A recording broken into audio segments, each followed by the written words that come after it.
Hello friends, Mamsker channel tuloi apnalokok punorbar swagatam janaisu. Aji apnalokor majoloi eta notun recipe loi ahisu jitu hoise norohinghor pator hoite murgi mangkho. Akha koro apnaloke bhal pabo. Bolok tene hole polom nokori aji video to start koru.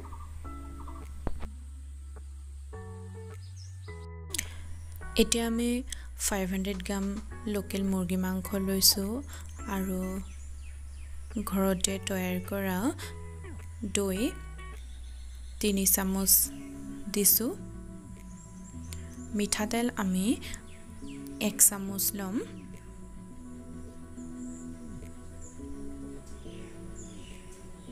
লগতে জলকীয়া গুৰি 1 চামুচ নলও আমি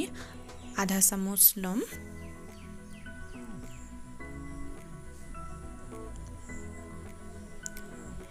এতিয়া আমি মাংসখিনি ভালদৰে হানি লব লাগিব আৰু এনেদৰে ভালদৰে হানি লোৱাৰ পাছত আমি 1 ঘণ্টা কাৰণে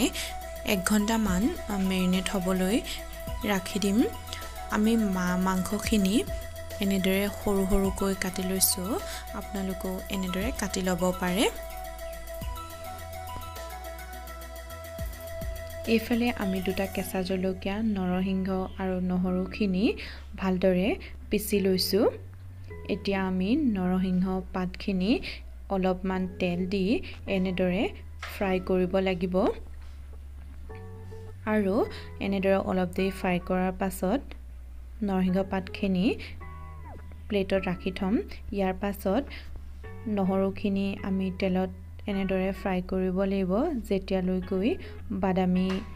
ৰং নহয় বাদামী ৰং হোৱালৈকৈ এনেদৰে ফ্ৰাই কৰি থাকিব লাগিব ইয়াৰ পাছত আমি চিকেনখিনি ইয়াত ধুনিয়াকৈ ঢালি দি নহৰুখিনিৰ লগত ভালদৰে ফ্ৰাই কৰি ল'ব লাগিব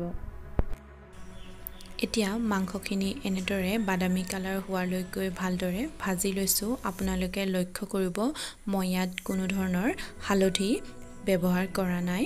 এতিয়া আধা চামুচ চেনি এড কৰিছো লগতে কাটি থোৱা কেঁচা জলকীয়া কেইটা এড কৰি এনেদৰে 5-6 মিনিট মান ভালদৰে ভাজি ল'ব ইয়াৰ পাছত খোৱাদ অনুসৰি নিমখ এড কৰিব মই ইয়াত জালুকৰ গুড়াও এড কৰিছো এতিয়া নৰসিংহ পাতখিনি ইয়াত দি নমাই ৰাখক আৰু গৰমে গৰমে পৰিবেশন কৰিব পাৰিব আজিৰ যদি ভিডিওটো ভাল লাগিলে প্লিজ লাইক কৰিব নাপাহৰিব লগতে সাবস্ক্ৰাইব কৰিব আপোনালোকৰ এটা সাবস্ক্ৰাইবে মোক উৎসাহিত কৰিব আজিৰ ভিডিওটো চোৱাৰ বাবে বহুত বহুত ধন্যবাদ